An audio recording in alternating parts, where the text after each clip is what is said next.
और थोड़ा बहुत, ज़्यादा कुछ खास नहीं। ठीक है, ध्यान से सोच समझते देख लेना आराम से। पहले खुद को बांध के रखो कि तुम कहाँ से कहाँ तक जा चुके हो, अब तुम्हारी जो जर्नी है वो कितनी लंबी रह गई है। कैपेसिटेंस पढ़ेंगे आज, फिर स्पेरिकल पढ़ेंगे, फिर कोशिश करेंगे अगर पैरेलल शुरू हो जाए, जो कि बहुत मुश्किल कोशिश होगी। ठीक है, देखते हैं उसके बाद की सारी चीज़ें।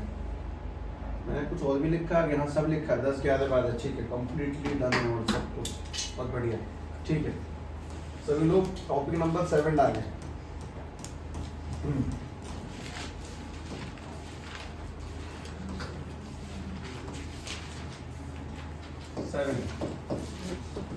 कैपेसिटेंस, ये कैपेसिटर जिन्हें हम लोग कंडेंसर कहते हैं, वैसा ही कुछ हिसाब किताब होने वाला है। तो बहुत बढ़िया काम की चीज।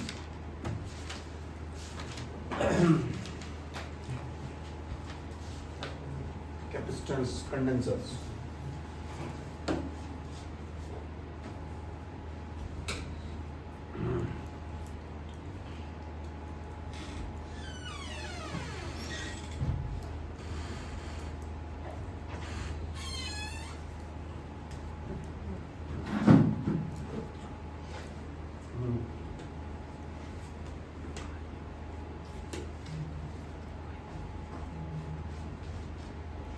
चंदू वगैरह कहाँ रहेगा फिर? लेट है आज ये भी आने में। आ तो है होंगे शायद, 1-8 मिनट का फर्क होगा। मतलब 1-8 मिनट से छूटना नहीं चाहिए, बस ये है कि ऐसा लगता है दिन कितना छोड़ दिया फिर।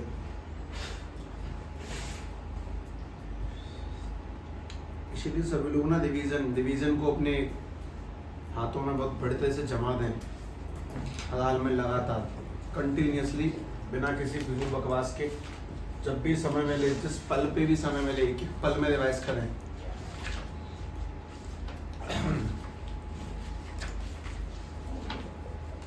ठीक है, लिखें कुछ काम की बातें लिखें। सबसे पहले कैपेसिटेंस का मतलब जानने से पहले भी बहुत छोटी डेफिनेशन आती है। कैपेसिटेंस का मतलब क्या है? कैपेसिटेंस का मतलब सीधे ये कि किसी भी कंडक्टर की चार्ज को होल्ड करने की कैपेसिटी। उधर के जाओ। हाँ ठीक,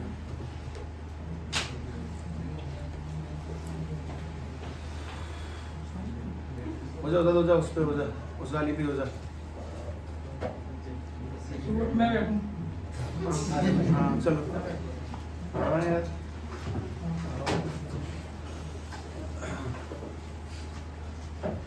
हमारी टाइमिंग बदल रही है क्या? थोड़ा जल्दी हो गई छुट्टी, इसी पर होगी।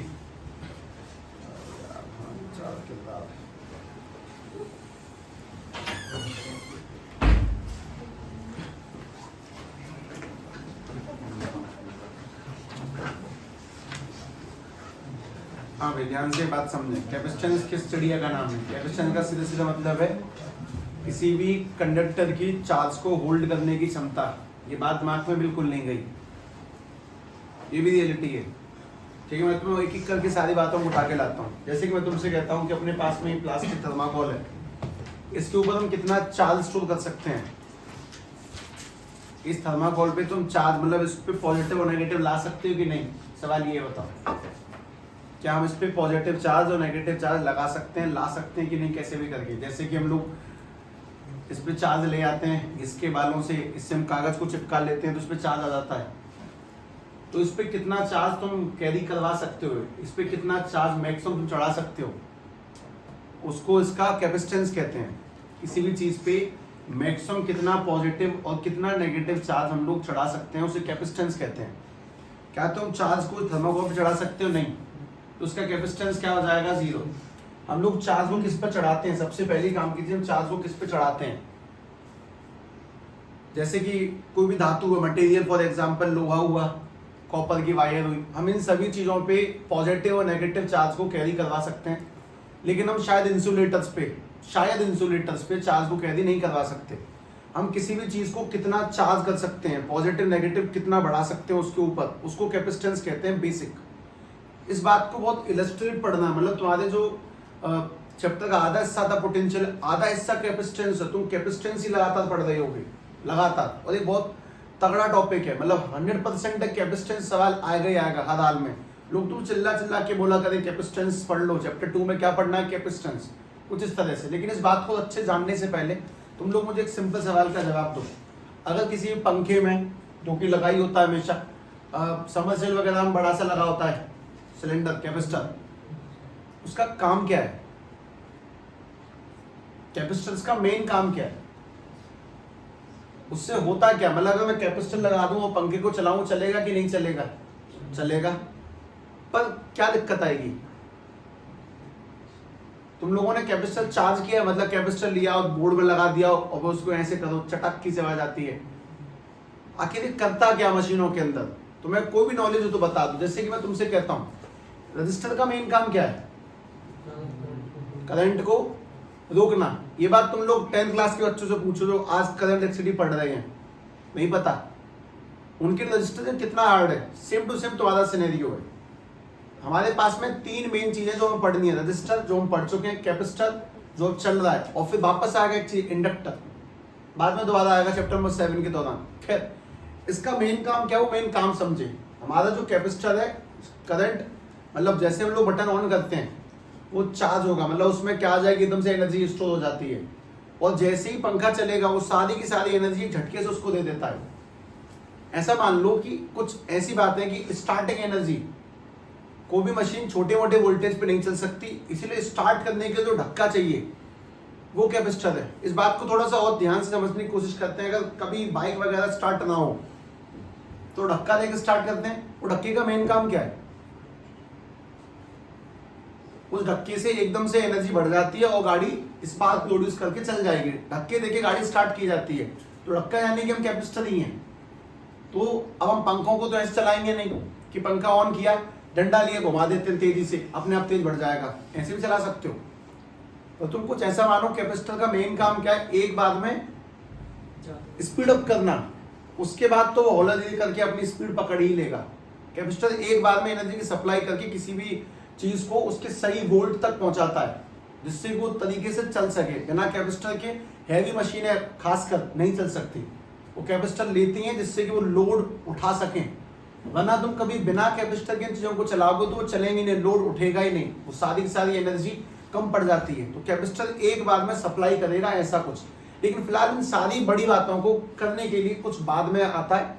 मोस्ट इंपोर्टेंट बात जो तुम्हें अब देखनी है, कैपेसिटर का मतलब हम किसी भी धातु पे, किसी भी मटेरियल पे कितना पॉजिटिव या फिर नेगेटिव चार्ज होल्ड करवा सकते हैं, उसी को हम लोग कैपेसिटर कहते हैं, उसी को हम लोग कैपेसिटेंस कहते हैं।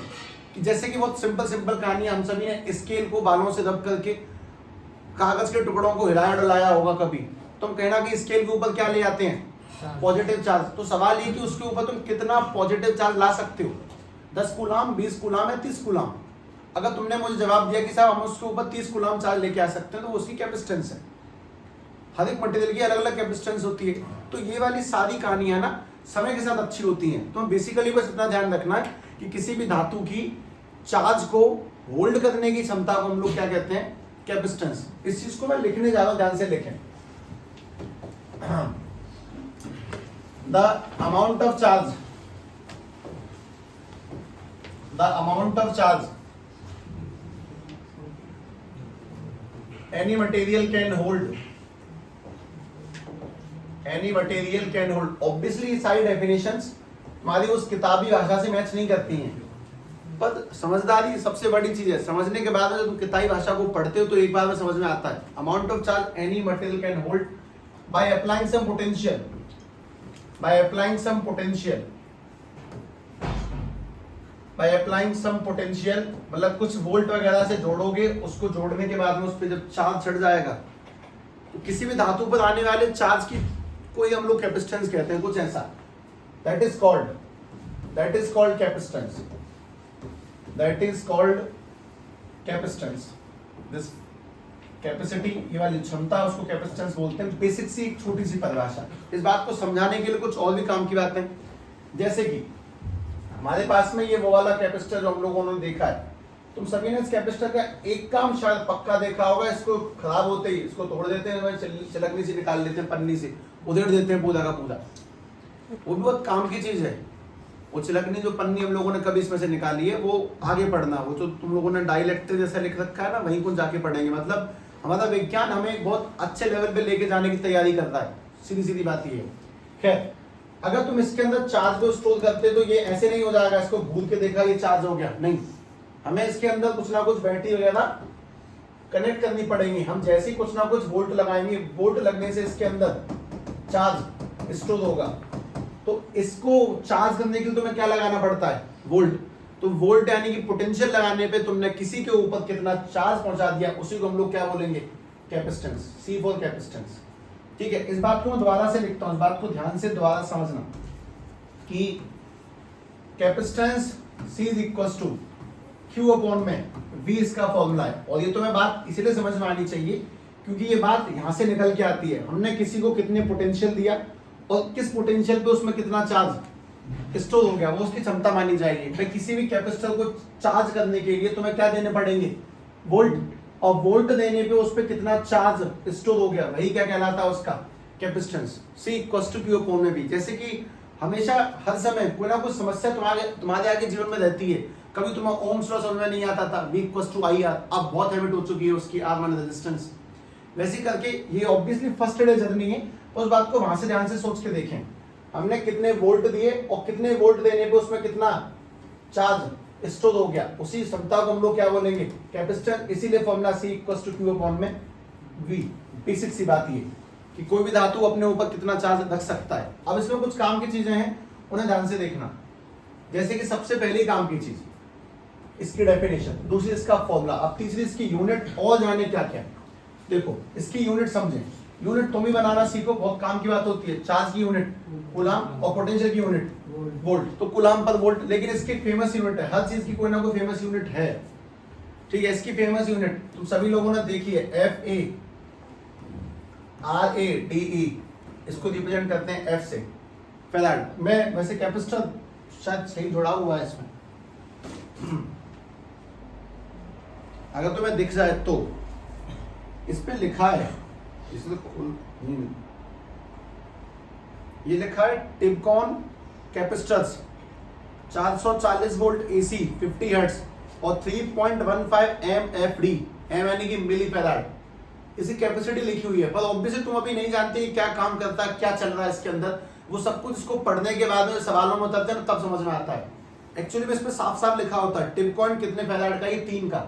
जब तुम बाजार में कैपेसिटर वगैरह लेने जाओगे ना, उसको तुम बताना पड़ेगा कि 2.5 का, 2 का, 1.5 का, 3 का, कितने कैपेसिटर चाहिए। जो हम बताते हैं 1.5, 2, 3, तुम ऐसे किसी ने कैपेसिटर खरीदे नहीं होंगे, बात ये है। खरीदे हो थोड़ी नॉलेज हो। हम जब उसको 1.5 या 2 बोलते हैं तो हम 2 फैराड बोलते हैं, मिली फैराडे बोलते हैं। मिली मतलब 2 तो बहुत बड़ा नंबर हो गया, ये मिली में है और यही काफी है इस पूरे पंखे को स्पीड अप देने के लिए। तुम यही पढ़ रही हो उसके अंदर, ठीक है, लेकिन बेसिक छोटी सी स्टार्टिंग है, तुम एकदम से इसको खोल के बनाना नहीं सीख जाओगे। चलो छोटी मोटी फाउंडेशन जारी रखते हैं इसमें।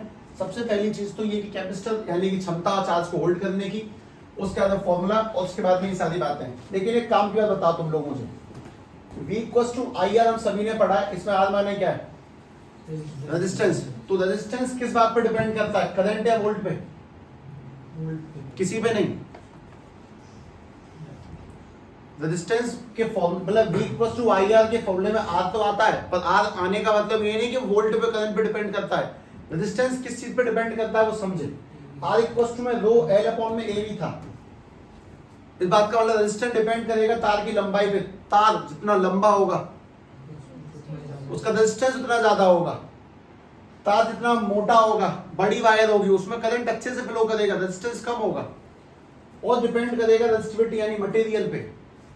Resistance V equals to IR के फॉर्मूले में आता है। इस बात का मतलब बिल्कुल नहीं है कि वो वोल्ट और करंट पे डिपेंड करेगा। रेजिस्टेंस किस बात पे डिपेंड करता है?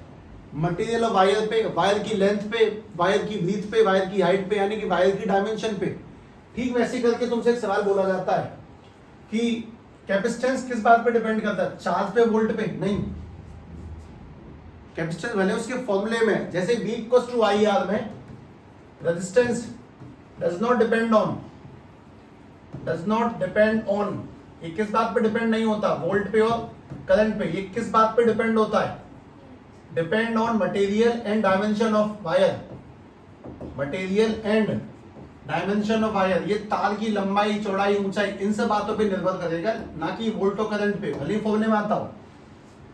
वैसे करके कैपेसिटेंस का भी सेम फंडा है। कैपेसिटेंस वोल्ट पे और चार्ज पे डिपेंड नहीं करता, कैपेसिटेंस डिपेंड करेगा किस पे, वो समझो, shape size material, shape size material of conductor, या फिर जो भी हम जिसके ऊपर भी चार्ज को होल्ड करवा रहे हैं, मटेरियल ऑफ कंडक्टर, ये उस बात पे डिपेंड करेगा कि उसका साइज कैसा है। सीधी सीधी बात है, अगर कैपेसिटर का साइज बड़ा है तो उसकी कैपेसिटी भी ज्यादा ही होगी, लेकिन अगर तुमने उसमें लोकल माल डाल दिया तो कैपेसिटी ज्यादा नहीं होगी। अलग अलग कंपनी कैपेसिटर आते हैं और हर सर्किट में कैपेसिटर बना हुआ है।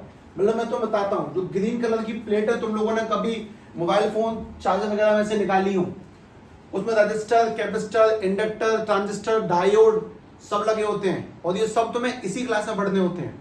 सारे के सारे जितने भी नाम मैंने तुम्हारे सामने बोल दिए, register, capacitor, inductor, transistor, diode, यही है जो हमारे कंप्यूटरों को दिमाग देता है, जिसको हम लोग प्रोसेसर कहते हैं, जिससे कंप्यूटर चल रहे हैं वाकई में। खैर, पहली जनरेशन काफी ठीक जाएगी हौले हौले करके, जब तुम बातों को पढ़ोगे आगे जाके तब तुम्हें और समझ में आता है कि हाँ ठीक है, पहली जर्नी तो फर्स्ट डे वाली काफी आसान थी।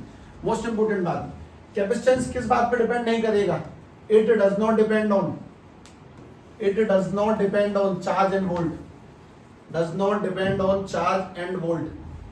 ये इस बात पे बिल्कुल डिपेंड नहीं करेगा ये पोटेंशियल कितना है और चार्ज कितना आता है, ये मटेरियल पे डिपेंड करेगा, किस धातु का बनाया, कितना बड़ा बनाया, वो बहुत काम की चीज है इसके अंदर। खैर, फेराड के साथ साथ मुझे छोटा सा टर्म और लिखना, वो भी ध्यान से देख लें। देखो, काम की चीज देखो जरा, इस वाले सवाल से किसी को आपत्ति नहीं होनी चाहिए जहां तक है। 10 की पावर 3 मिली एम्पियर में कितने एम्पियर? एक। जैसे कि 1 किलोमीटर में कितने मीटर होते हैं? 1000 मीटर। वैसे करके 1 एम्पियर में 1000, 1 एम्पियर में 1000 मिली एम्पियर पाए जाते हैं। ऐसा हम लोगों ने कहीं ना कहीं कभी ना कभी देखा हो, मिली एम्पियर। इस बात को समझाने का बहुत बढ़िया तरीका, 1 मीटर में कितने मिलीमीटर? 1000 मिलीमीटर। हम उसको लिख देते हैं 1 मीटर इक्वल टू 10 की पावर 3 mm मिलीमीटर। वैसे मैं तुम्हारे सामने 2-3 लाइनें लिखूंगा, लेकिन उससे पहले एक और स्टेटमेंट है, 1 एम्पियर में कितने माइक्रो एम्पियर? 10 की power 6 micro ampere. This is the sign for किसका? माइक्रो का। ये वाला किसका है? मिली का। शायद मैंने तुम्हें कभी कभी कभी याद दिलाया हो, कभी बताया होगा मे बी, कि कुछ पिको जैसा भी होता अपने पास में, पिको 10 की पावर माइनस के। अच्छा, एक और होता नैनो, 1 एम्पियर में 10 की पावर 9 नैनो एम्पियर। 1 एम्पियर में 10 की पावर 12, 10 की पावर 12 कितने पिको को फर्मी बताया, फर्मी 10 की पावर 15। ठीक है, ये सबके सब काम की बात, 3, 6, 9, 12, 15, यानी कि अगर 1 एम्पियर 10 की पावर 15, अब इसमें एफ 2 बार लग जाएगा, पर कोई बात नहीं, ये मैंने एफ लिख दिया। शायद मैं फैराड की बात कर रहा था, मेरे मन में एम्पियर था, मैंने मिक्स कर दिया दोनों चीजों को, लेकिन अब मैं मिला के लिख देता हूं अगली लाइन में। ध्यान से देखें, 1 फैराडे यानी कि कैपेसिटेंस, तुम्हारी ये जो कैपेसिटर आता है ना, वो 1-1 में नहीं होते, मिली में होते हैं। ये वाला जो कैपेसिटर मैंने अभी उठा के रख दिया, ऐसी वैल्यू है 0.0003 फैराडे। सोचो, ये वाला इतना कैपेसिटर है, इसकी वैल्यू तो कहीं ना कहीं हम लोग पॉइंटों में भी जब लेके चलते हैं तो काफी अच्छी पावर हमें मिल रही है। खैर, हटा देता हूं इस पूरी चीज को, ध्यान से बात समझना। 1 फैराडे यानी 10 की पावर 3 मिली, 1 फैराडे 10 की पावर 6 माइक्रो, 1 फैराडे 10 की पावर 9 नैनो, 1 फैराडे 10 की पावर 12 पिको। ये तुम्हें बहुत देखने को मिलेगा, इसलिए जानबूझ के इन दोनों जगहों पे इनको सेट किया गया। ये वाले 3 लगातार मिलेंगे, बहुत सारे मिलेंगे। लेकिन पहली बेसिक चीज कि कैपेसिटेंस का मतलब क्या है, कि कोई भी कंडक्टर अपने ऊपर कितना चार्ज स्टोर कर सकता है, जिससे कि हम उसको एक बार में सप्लाई करें और हमारा काम बन जाए। एक बार में सप्लाई करनी है आप लोगों को। मशीनों को चलाने के लिए कैपेसिटर एक दूसरी चीज आई है, रजिस्टर करंट रोकता है, ये सहायता करेगा हम लोगों की किसी ना किसी जरिए से तो सही। खैर, पहली चीज तो ये खत्म होती है कि कैपेसिटेंस का बेसिक मतलब क्या है, ये किस बात पे डिपेंड करेगा, किस पे डिपेंड नहीं करेगा। अब चैप्टर के मैप का अगला पड़ाव देखेंगे, इसी में हम लोग वैसे तो बेसिकली क्या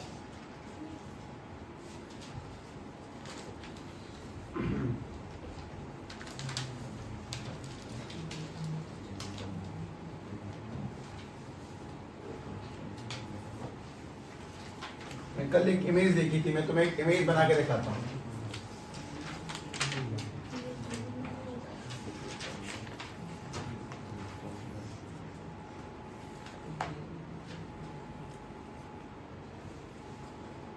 ये तुम्हें क्या लग रहा है देखने, पहले ही बताओ हैं?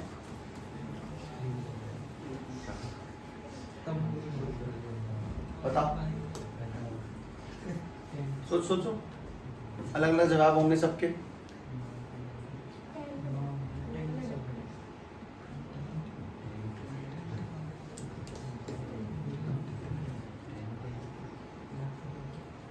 अब क्या लग रहा है ये हैं? अच्छा चलो इसको सिंपल बनाता हूँ।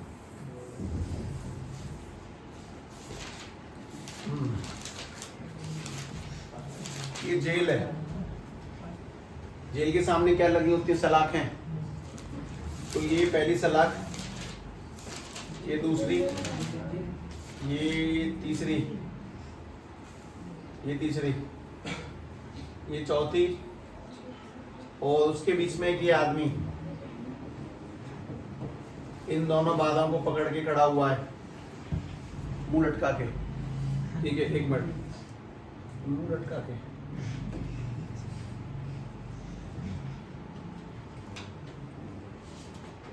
ये चाहे तो भाग भी सकता है यहाँ से, वैसे तो बाकी में गैप ज्यादा है। इस बात का एक्चुअली मतलब ही यही है। हमारे ना सॉल्यूशन बहुत साइड में होते हैं हमारे, अक्सर हमारा ध्यान समस्या पे होता है, समाधानों पे नहीं। हम उसी को लेके बैठे रहते हैं, यार ये बहुत बुरा हुआ मेरे साथ। चल भाई, बी प्रैक्टिकल, और बहुत सी जगहों पे भी प्रैक्टिकल। खैर, कैपेसिटेंस पे आते हैं। कैपेसिटेंस का अगला पड़ाव कौन सा है? कि कैपेसिटेंस यानी कि अमाउंट ऑफ चार्ज। पहली बात तो ये सेट होता है, उसके बाद में अगली काम की चीज समझें। हम लोगों को कितने टाइप के कैपेसिटेंस पढ़ने हैं, क्या क्या पढ़ना है वो समझो। 3 थे वैसे, बेसिकली 2 ही हैं। एक तो स्फेरिकल पढ़ना है, दूसरा क्या पढ़ना है? Parallel plate capacitor. तुम में से किसी ने अपनी किसी भी मशीन के अंदर कैसे कैपेसिटर देखे हैं? स्फेरिकल देखे हैं कि सिलेंड्रिकल देखे हैं कि पैरेलल प्लेट कैपेसिटर देखे हैं? मैं तुम्हें तीनों टाइप के कैपेसिटरों की शक्ल दिखाता हूं सबसे पहले तो, ठीक? देखें ध्यान से। हम लोग 7वें में पहला क्वेश्चन कवर करने गए हैं जिसका नाम है स्फेरिकल कैपेसिटर। लेकिन स्फेरिकल कैपेसिटर करने से पहले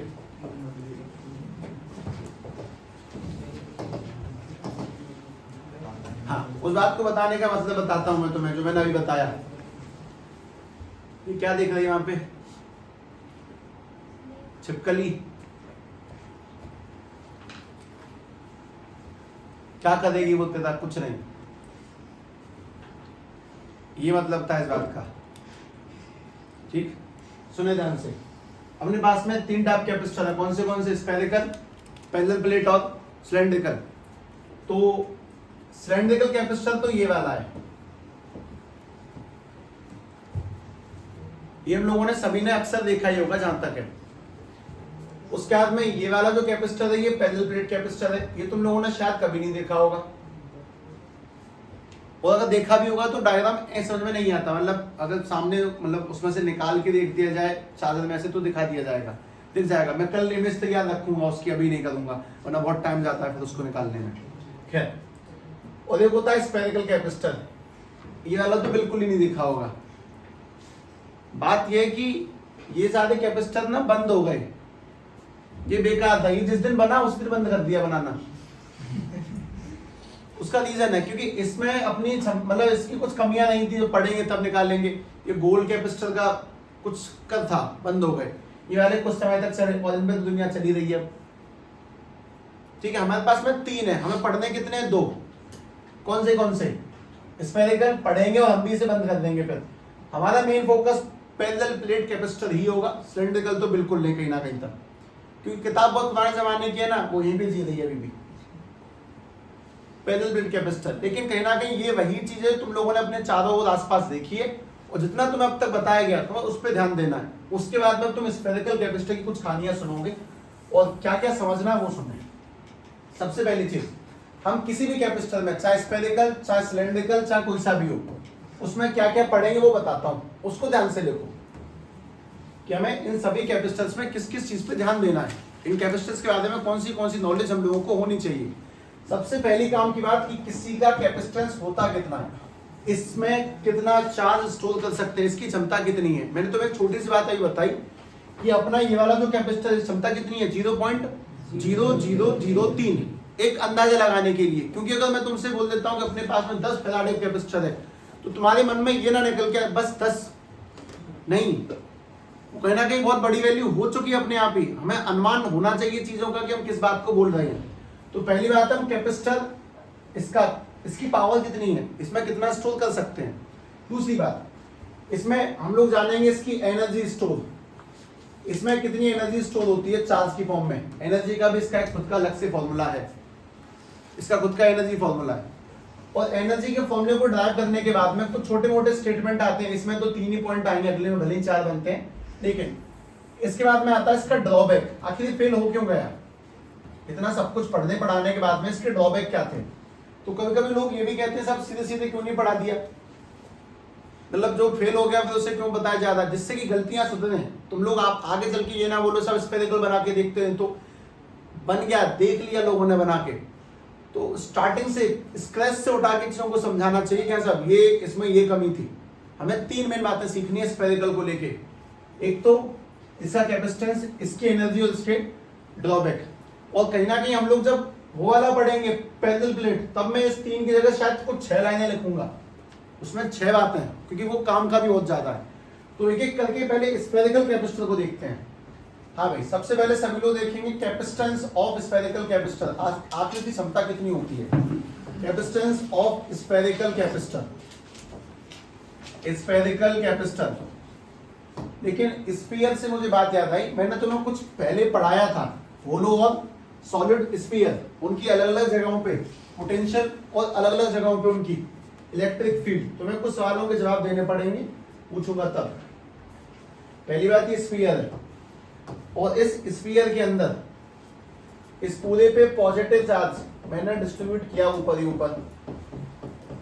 तो मेरा सवाल तुमसे ये है कि स्फीयर में सबसे काम की चीज क्या होती है। स्फीयर का साइज नापने की सबसे काम की चीज क्या है, रेडियस। रेडियस में काम की चीज निकल के आई, पहली चीज तो ये। उसके बाद में मैं सोचूंगा आराम से, मुझे कैपेसिटेंस निकालना है क्योंकि टॉपिक का नाम मैंने कैपेसिटेंस डाला है। तो कैपेसिटेंस निकालने का फॉर्मूला क्या होता है, C = Q अपॉन में V। Q क्या चीज है, इसके ऊपर रखा गया चार्ज। उसके बाद में C = Q अपॉन में V माने क्या चीज है, पोटेंशियल। सभी लोग बिल्कुल ध्यान से, अगर तुम्हें याद नहीं है तो कॉपी में उस जगह पर जाएं जहां पे तुम्हारे पास लिखा हो पोटेंशियल का फॉर्मूला किसी स्फीयर के द्वारा सरफेस पे कितना होता है, देख लें। स्फीयर के द्वारा सरफेस पर कितना पोटेंशियल होता है वो देख लो। KQ अपॉन में R, बहुत simple formula, cut to cut वही रेडियस रख देनी है, यानी KQ अपॉन में R। पोटेंशियल का फॉर्मूला KQ अपॉन में R। तो मैंने ऊपर चार्ज, मतलब इस पे Q नाम का चार्ज स्टोर किया रखा, ठीक। पोटेंशियल की जगह पे रखा KQ अपॉन में R। ये जो नीचे का R है वो कहां चला जाएगा, ऊपर। तो अपने पास में जो काम की चीज बची वो C = Q × R और अपॉन में KQ। एक चीज कट गई, Q से Q। अच्छा, एक लाइन, 2 लाइन, 3 लाइन, और चौथी लाइन ध्यान से देखो, C = Q से Q काटने पर क्या बचा, R अपॉन में K। मैं तुम्हें एक बात और बोलता हूं, सभी को K की वैल्यू याद है। K क्या होता है, 1 अपॉन में 4 पाई। तो 1 अपॉन K क्या होगा, उल्टा 4 पाई। तो अपने पास में ये 1 अपॉन K है, इस बात को ना ऐसे सुनना ही सीखो। ये 1 अपॉन K है, तो मैं 1 अपॉन K की जगह पे क्या लिख सकता हूं, ये, यानी कि 6वीं लाइन C = में 4 पाई एप्सिलॉन नॉट R। ये कैपेसिटेंस का फॉर्मूला निकल के आया। अब अक्सर एक बालक मुझसे ही पूछने आता है कि साहब C = Q अपॉन V जब पहले से फॉर्मूला है तो कैपेसिटेंस का C = 4 पाई एप्सिलॉन नॉट क्यों मानना। तो उसके लिए बहुत साफ क्लियर कट जवाब, देख भाई ये ना जनरल फॉर्मूला है। जैसे कि इलेक्ट्रिक फील्ड का फॉर्मूला क्या होता है, इलेक्ट्रिक फील्ड = फोर्स अपॉन में चार्ज। बेसिकली लेकिन हम लोग फिर जानते हैं कि किसी भी चार्ज के द्वारा आर डिस्टेंस पर इलेक्ट्रिक फील्ड क्या निकल के आती है, के क्यू अपॉन में आर स्क्वायर। फिर मैं उसको दोबारा बताता हूँ कि किसी डाइपोल के द्वारा एक्सियल पर इलेक्ट्रिक फील्ड क्या निकल के आती है, 2kp अपॉन में एक्स क्यूब। तो ये बेसिक है, और ये किसी पर्टिकुलर केस में चार्ज के लिए, डाइपोल के लिए, सभी के लिए अलग अलग होते हैं। वैसे ये तो जनरल है, कैपेसिटेंस यानी कितना पोटेंशियल लगने पे कितना चार्ज स्टोर हुआ। लेकिन अगर स्फीयर की बात चलेगी तो फॉर्मूला कौन सा काम करेगा, 4 पाई एप्सिलॉन नॉट आर। उसमें सबसे काम की चीज, ये कैपेसिटेंस किस बात पे डिपेंड करता है, आर मायने रेडियस, पाई और 4 दो कांस्टेंट छोड़ो, और एप्सिलॉन नॉट यानी कि परमिटिविटी यानी मीडियम। कैपेसिटेंस जैसा कि तुम्हें अभी बोला गया था किस चीज पे डिपेंड करता है, मटेरियल पे, मीडियम पे, साइज पे। तो फॉर्मूले में निकल के आती है चीजें। ध्यान से देखो, डिराइव कितना लंबा जाता है, कुछ खास नहीं। Q अपॉन में V की वैल्यू डाली, K अपॉन में काटा पीटी करी और कैपेसिटेंस का फॉर्मूला निकल के आया। अब तुम्हें कुछ सवालों के जवाब देंगे, ध्यान से सुनना कि अच्छा इसी पन्ने पर रहेंगे हम, लगातार इसी पे रहेंगे। देखो तो मैं इसको दोबारा कर दूं, एक बार सुनना। बेसिक कैपेसिटेंस का formula C is equal to Q upon में V। उसके बाद में C equal to Q upon में पोटेंशियल चार्ज, इसके लिए स्फीयर के लिए पोटेंशियल कितना होता है, KQ अपॉन में R। तो वापस से लिखा KQ अपॉन में R, ये नीचे का ऊपर चला जाएगा तो C equal to Q multiply R upon में KQ। हम लोगों ने Q से Q काट दिया तो अपने पास में जाएगा C equal to R upon में K, और जब K को पलट के लिखेंगे तो 4 पाई एप्सिलॉन नॉट R। ये फॉर्मूला स्पेशली किसके लिए बनाया गया, स्फीयर के लिए। ये वाला किसके लिए, जनरल डेरिवेशन, ये जनरल बात समझाने वाली बात तो ये है, लेकिन स्फीयर का फॉर्मूला ये है। मैंने ड्रॉबैक भले ही लिखा बाद में, मतलब पढ़ाऊंगा, पहले ध्यान से बात समझो। मैं तुमसे एक छोटा सा स्टेटमेंट कहता हूं कि लेट्स एज्यूम हमारे पास में एक स्फीयर है, इसकी रेडियस है 1 मीटर। तुम्हें क्या लगता है 1 मीटर कितना बड़ा होता होगा, करीबन करीबन यहां से लेके यहां तक ये 1 मीटर है। 1 मीटर की रेडियस का गोला सोचो, इतना बड़ा, एक इतना बड़ा कैपेसिटर, ठीक, पंखे से बड़ा कैपेसिटर। उसके बाद में कुछ काम की बात है जानना है। C equal to 4 pi epsilon not, radius हमने क्या मान ली, 1 मीटर, कोई छोटा मोटा कैपेसिटर नहीं लिया है। C equal to 4 into pi की जगह पे 3.14 और एप्सिलॉन नॉट की वैल्यू 8.85 10 की पावर माइनस के 12। हल्का फुल्का सॉल्व करता, मुझे 8-5 से कोई दिक्कत नहीं है, मुझे तुम्हें कुछ और समझाना है। मैंने इसको 9 मान रखा है, 9 दिया 27 और 27 चौके 108, तो C इक्वल टू में 108 10 की पावर माइनस के 12 F फैराडे। अब जब इस 12 को सॉल्व करेंगे तो देखना 0.10 के 12 यानी कि नीचे 12 जीरो है, 1 2 3 4 5 6 7 8 9 10 11 12 फैराडे।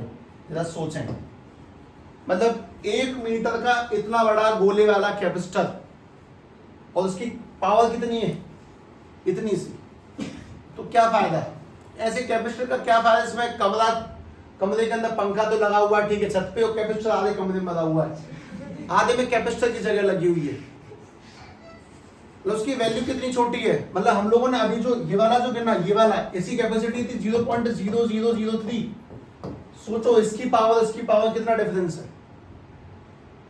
बात समझे, एक बहुत सिंपल सी बात ये समझे कि सबसे पहले साहब मैं ये समझ पाता हूं, ये मैं याद रखूंगा कि ये स्पेशली स्फीयर के लिए, और ये फॉर्मूला मुझे बहुत कुछ समझाता है। ये फॉर्मूला मुझे समझाता है कि कैपेसिटेंस किस बात पर डिपेंड कर रहा है, कैपेसिटेंस डिपेंड कर रहा है किस पे, रेडियस पे, depends on radius and medium.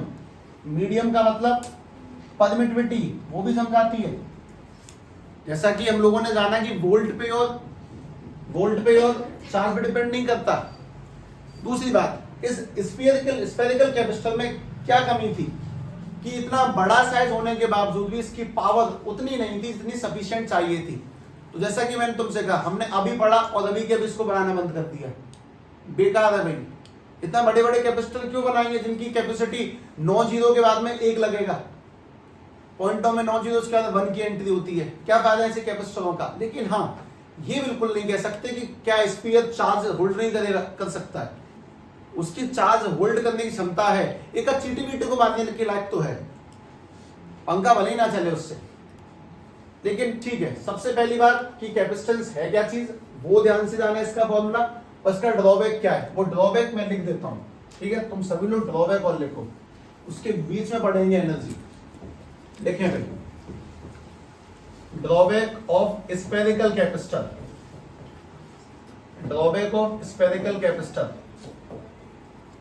मैं तुम्हें बहुत एक साफ बात और बोलता हूं, कहीं ना कहीं छूटी हुई चीजों का रिकैप ना बहुत मुश्किल हो जाता है, उसमें फील नहीं मिलता, उन चीजों को जल्दी में बता देंगे, करा देंगे, एक बार ड्राइव कर दिया, ठीक है, हो गया, सब समझना चाहिए, पर नहीं, वो कहानियां खत्म हो जाती है जिस दिन हम लोगों ने उनके फर्स्ट डे छोड़ा, उसके बाद में तुम्हें लगभग 10 गुना प्रैक्टिस दोबारा करनी पड़ती है उस चीज को वापस से अचीव करने के लिए।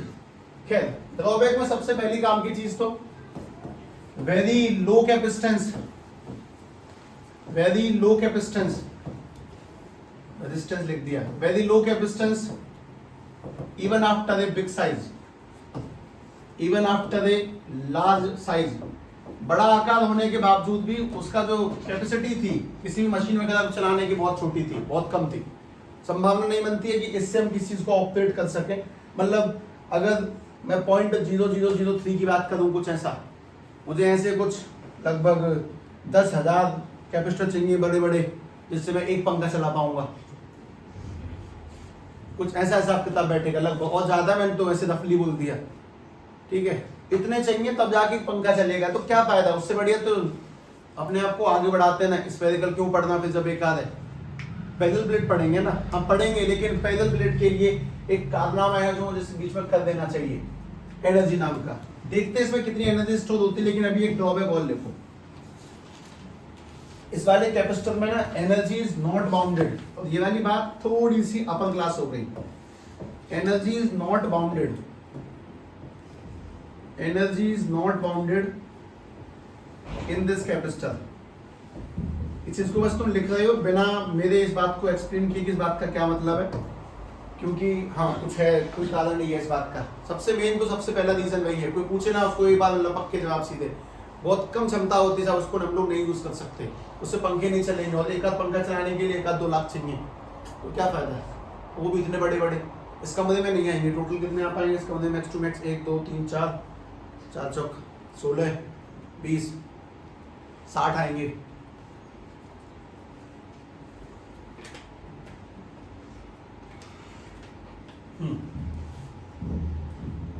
एनर्जी बाउंड का मतलब समझते नहीं है, कुछ ऐसा बंधी हुई एनर्जी से तात्पर्य ऐसा होता है कि एक ऐसी मशीन जहां हम एनर्जी को एक फ्लो में लगा सकते हैं। गलत किया, ध्यान दो, ध्यान से बात समझे। पहली बात कैपेसिटेंस, वो तुम्हें देखना चाहिए। दूसरी बात ड्रॉबैक, वो हमें साफ समझ में आता है। अब बात है उसमें कितनी एनर्जी स्टोर की, इस छोटे से कैपेसिटर में जिसमें हल्की फुल्की पावर हमने डाली, कितनी पावर डाली, एनर्जी निकालनी है। तो एनर्जी समझते हैं, ध्यान से देखें। हम लोग 7th के ए को पढ़ रहे हैं। ए में पहला था कैपेसिटेंस, दूसरा ड्रॉबैक और तीसरा energy stored in spherical capacitor. Energy stored in spherical capacitor. और ये वाली बात तुम्हारे पैरेलल प्लेट में जितनी बेहतरीन काम आती है ना, वो तुम लोगों को देख के समझ में आ जाएगा। Energy stored in spherical capacitor. इस बात को बिल्कुल दिमाग में डालने की, चीजें समझ के करना काफी आसान चीजें हैं। मतलब understanding is too important as compare to learning. वो अपने आप याद हो जाएंगे जब तुम लोग चीजों को समझना शुरू कर लोगे, थोड़ा अभ्यास के साथ में। बिना अभ्यास के तो बिल्कुल नहीं, याद ही अभ्यास से होती हैं। ये बहुत गलत सोच है कि जब समझ में आएगा तब पढ़ेंगे। पढ़ो, अपने आप समझ में आता है। खैर, ध्यान से बात समझते हैं, सुनो। पहली काम की चीज, अपने पास में दोबारा से वही एक स्फीयर,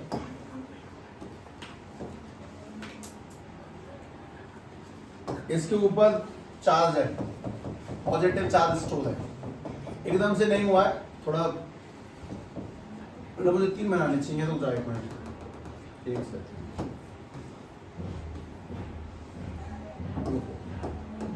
सभी लोग 3 गोले बनाए। थोड़े मीडियम साइज के बनाना, ज्यादा बड़े नहीं। 1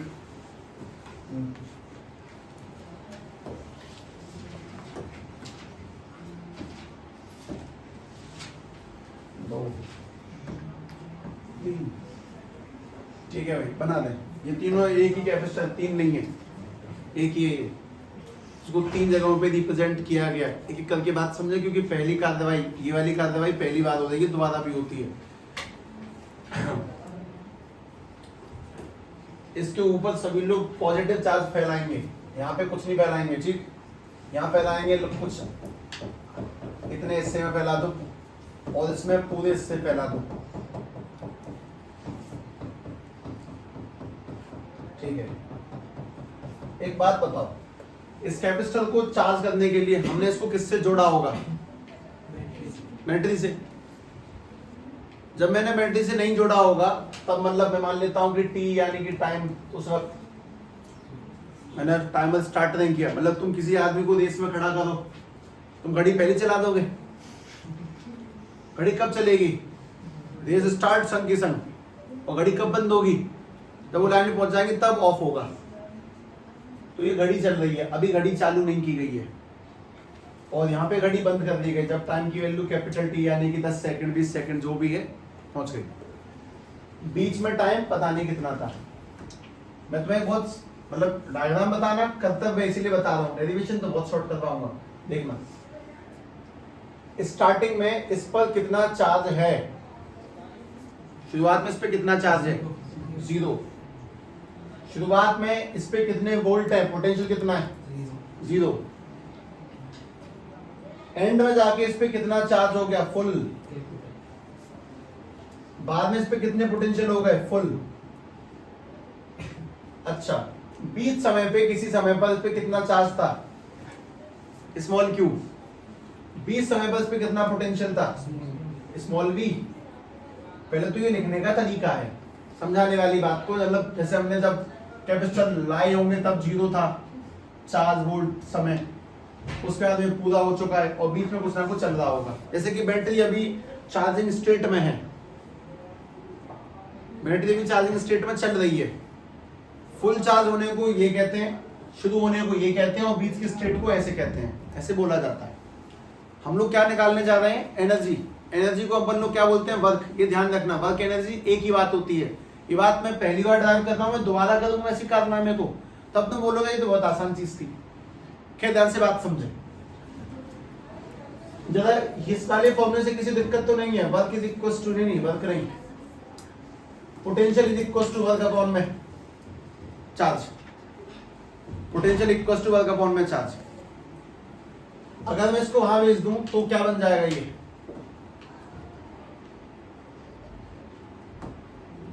अगर इसको वहां भेजें तो ये इनटू में क्यू इक्वल टू में डब्ल्यू। ये तुमने सबसे पहला फॉर्मूला यही पढ़ा है, किसी भी चार्ज को लाने में किया गया कार्य उसका पोटेंशियल कहलाता है। इसी बात को मैं तुमसे अगर पलट के कुछ और कह दूं तो ध्यान से देखना, पलटने वाली चीजें बहुत काम आएंगी इस पूरे चैप्टर में। लेकिन पलटने से पहले एक बात समझ लो, बहुत छोटी सी बात है। अगर मैंने इसको लिख दिया q dot dv equal to में dw, तो भी मैं सही कह रहा हूं। dq dw को बड़ी चीज नहीं है। अच्छा, मैं ऐसे मन नहीं था, मेरा मन ये था, अगर मैं इसको लिख दूं, अभी क्या लिखा था? q डॉट dv लिखा था। मैं कह रहा हूं मैंने इसको लिखा v डॉट dq बराबर के dw। अब तो ठीक है, ये एक ही चीज है। इस बात को अपने दिमाग को साफ साफ कह दो कि भाई गलत मत माना कर, ये सब एक ही है। और जब भी dq और dw लगता है, उसके दोनों तरफ क्या सेट हो जाएगा? इंटीग्रेशन। अब मैं तुम्हें एनर्जी स्टोर करने का फॉर्मूला बताता हूं, देखना। एनर्जी स्टोर करने में हमेशा हमारे डेरिवेशन में कोई ना कोई स्टार पॉइंट आता है, तो वो स्टार पॉइंट ध्यान रखना है। स्टार पॉइंट है कैपेसिटेंस का formula, C equal to Q upon में V। सभी लोग यहां से V निकलवा के बताओ, V उधर और C नीचे, तो V की वैल्यू Q अपॉन में C। डेरिवेशन खत्म। डायग्राम भले ही मैंने बनाया, थोड़ी सी शायद फिजूल का डिस्कशन ज्यादा सा हो गया, पर आवश्यकता थी, क्योंकि मैं यहां से यहां जाने में 2 से 3 लाइनें लगाता हूं बस, इस वजह से। V की वैल्यू Q अपॉन में C डॉट में dQ बराबर के dW इंटीग्रेशन। जैसे बताओगे चार्ज कहां से कहां इंटीग्रेट होगा, 0 से कैपिटल Q तक, 0 से कैपिटल Q। वर्क कहां से कहां इंटीग्रेट होगा, पहले कितनी एनर्जी थी 0, बाद में कितनी होगी W। इसमें क्या कांस्टेंट है 1/c। Q का इंटीग्रेशन बोल सकता है कोई मुझे, Q स्क्वायर अपॉन में 2, लिमिट कहां से कहां 0 से Q, और W का इंटीग्रेशन वर्क। अब इसमें क्या लिमिट डालेंगे, पहले क्या डालोगे तुम इसके अंदर कैपिटल Q, तो कैपिटल Q डालते ही अपने पास में रह जाएगा Q स्क्वायर अपॉन में क्या चलेगा 2c, इसी को वर्क यानी कि एनर्जी कहते हैं, Q स्क्वायर अपॉन में 2c। ये प्योर इंटीग्रेशन है, तो बहुत बड़ा इंटीग्रेशन नहीं है। Q को Q स्क्वायर अपॉन में 2 लिखना इंटीग्रेशन के नाम पे कलंक है, ये तो कठिन था। लेकिन इसमें एक काम की चीज थी कि डेरिवेशन स्टार्ट कहां से होती है, हमारी पिछली दो बातों से। सबसे पहली बात जो हमने सबसे पहले पढ़ी, और दूसरी बात जो हमने आज पढ़ी C = Q अपॉन V पर। मुझे इसको एक बार दोबारा करना है क्योंकि मैं तुम्हें ये बताना चाहता हूं कि ये डायग्राम तो बस किसी अच्छी घटना के लिए लिख दी गई है, इनसे ये दुखता थोड़ी है। मैंने तो वहां कुछ पूछा भी नहीं। ध्यान से दोबारा देखिए इस चीज को।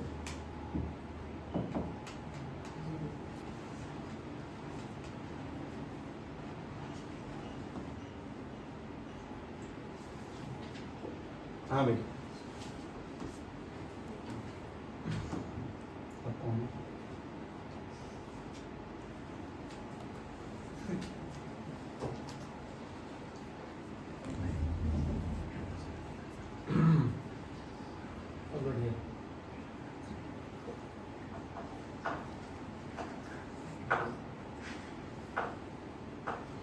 Q स्क्वायर अपॉन में 2c, ये एनर्जी का एक सिंगल फॉर्मूला आया। मैं तुम्हें इसको क्यों बता रहा हूँ, बताता हूँ। तुम लोगों ने हीट वाले चैप्टर में एनर्जी के फॉर्मूले अगर सुने हो तो सुन लो दोबारा। Heat equals to I square RT V square T upon में R VIT, ऐसा कुछ ध्यान है। ये जूल्स लॉ ऑफ हीटिंग कहलाता है। तो जब तुमने रजिस्टर के लिए एनर्जी के फॉर्मूले लिखे, अपन लोग कैपेसिटर के लिखेंगे, फिर तो इंडक्टर के लिए भी लिखेंगे। चीजें हल्की हल्की कनेक्शन की कोशिश है, पूरी पूरी नहीं, क्योंकि पूरी तो तुम्हें याद भी नहीं है, इस वजह से। खैर सोचते हैं, आराम से सुनो दोबारा से। Work is equals to, potential equals to work upon में चार्ज। अगर भेजे मल्टीप्लाई में तो ये वाला Q इक्वल्स टू में वर्क। अगर हम चाहे तो उसको लिख सकते हैं V डॉट DQ बराबर के dW। इंटीग्रेशन दोनों तरफ लग जाएगा। और इसमें स्टार पॉइंट कौन सा है, कैपेसिटेंस होता है कितना, चार्ज अपॉन में पोटेंशियल। तो अगर मैं पोटेंशियल निकालना चाहूंगा तो चार्ज अपॉन में कैपेसिटेंस। हमने उसी पोटेंशियल को यहाँ पे पुट किया, चार्ज अपॉन में पोटेंशियल डॉट कैपेसिटेंस DQ और dW। लिमिट सबको ध्यान रखनी है कि स्टार्टिंग में 0 से Q तक पहुंच गया चार्ज। Q का इंटीग्रेशन Q स्क्वायर अपॉन में 2, और लिमिट कहां से कहां 0 से Q। इसको ना फेस की नजर से देखो ही मत, सीधे सीधे मैथ है। इधर पुट करेंगे तो Q स्क्वायर अपॉन में 2C इक्वल्स टू में वर्क, दैट्स इट। तुम ये सोचो जो लोग इंटीग्रेशन पढ़ रहे हैं, मुझे कितना कठिन लगता होगा ये बात, वो काम की है। खैर अपने पास में ये जो वर्क है, इसको दुनिया वर्क नाम से भी नहीं जानेगी, that is called energy stored in capacitor. और ये सिंगल फॉर्म में नहीं है, 3 है, एक लिख रहा है, 2 बनाने हैं। इस एक फॉर्मूले में 2 काम की चीजें कौन सी हैं, एक तो Q और दूसरा कौन है C। तो सभी को यहां से एक बार C पुट करना है, एक बार C पुट करेंगे और एक बार Q पुट करेंगे, उससे 2 फॉर्मूले लिखेंगे। मैं फिर फाइनल स्टेटमेंट दे दूंगा कि इतना ध्यान रखना, बाद में लॉक कर दूंगा मैं। ठीक है, बात समझो।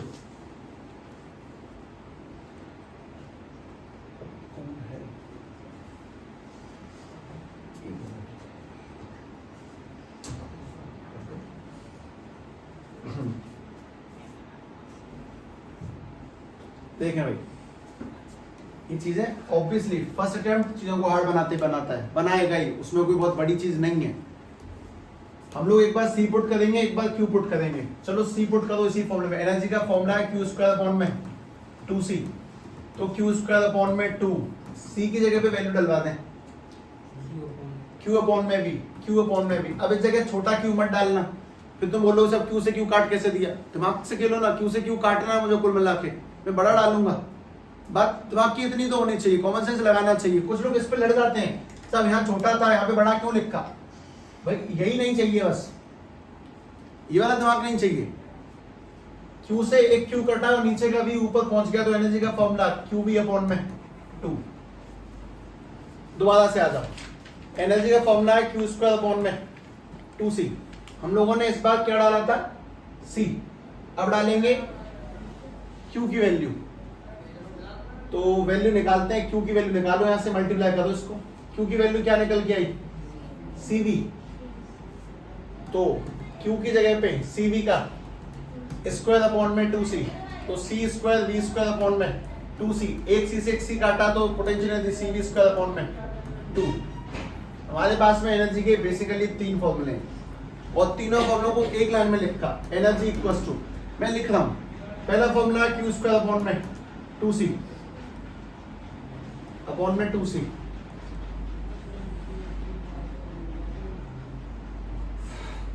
दूसरा फॉर्मूला हाफ CV स्क्वायर और तीसरा हाफ QV, एक पे स्क्वायर ही नहीं है। मैं तुम्हें इसको एक बहुत बड़े जगह पे लेके जाऊंगा, रुकना। ये सबको याद होंगी, न्यूमेरिकलों की जान है।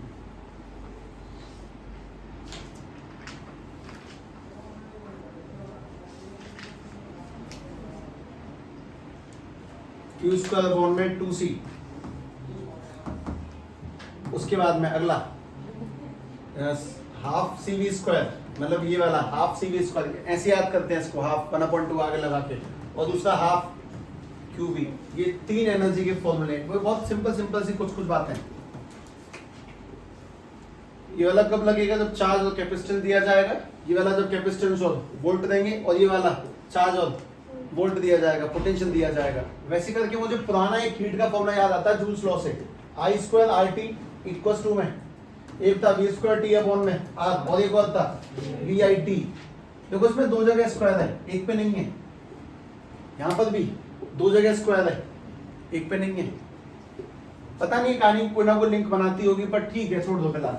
मोस्ट इंपोर्टेंट कहानी, किसी भी कैपेसिटर मतलब स्फेरिकल कैपेसिटर पे अगर चार्ज स्टोर होगा तो उसमें क्या आ जाएगी, एनर्जी। और उसकी एनर्जी निकालने का तरीका ये होगा, क्योंकि उसका कैपेसिटेंस बहुत लो है तो उसमें एनर्जी भी बहुत लो ही होगी। एनर्जी कुछ ऐसी नहीं होगी जिसके फटने से दुनिया खत्म हो जाएगी।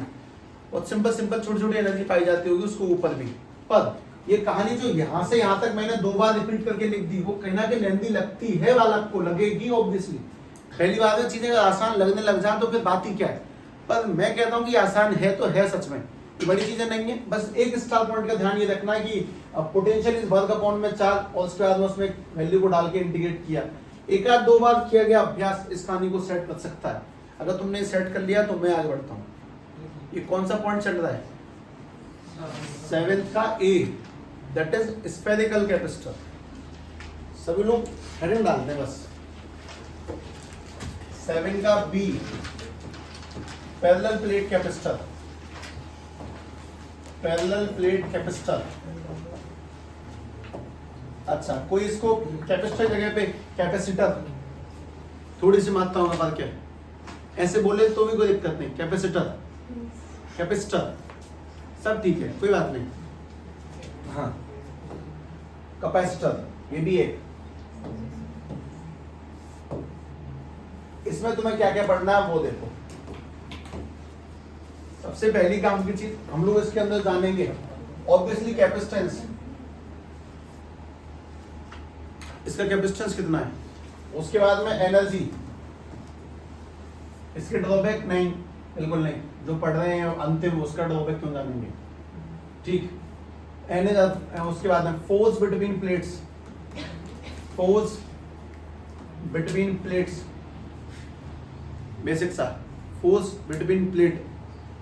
और यहीं से हमारा 12वां पॉइंट मतलब 8वां पॉइंट जन्म ले लेगा, what is dielectric and dielectric constant किसे कहते हैं, डाइलेक्ट्रिक कांस्टेंट भी किसे कहते हैं, और इससे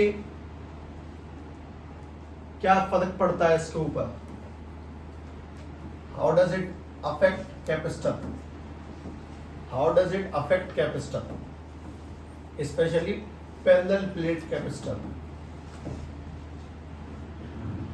यहीं से, मतलब बेसिकली बात तो तीन ही है, वो तो अगले पॉइंट में एंट्री कर गए ना, तो ठीक है, इसको ऐसे बताना ही सही रहता है। तुम्हें जोड़ना बहुत जरूरी है कि तुम चैप्टर में कैसे चल रहे हो, कितना पढ़ लिया, कहाँ खड़े हो।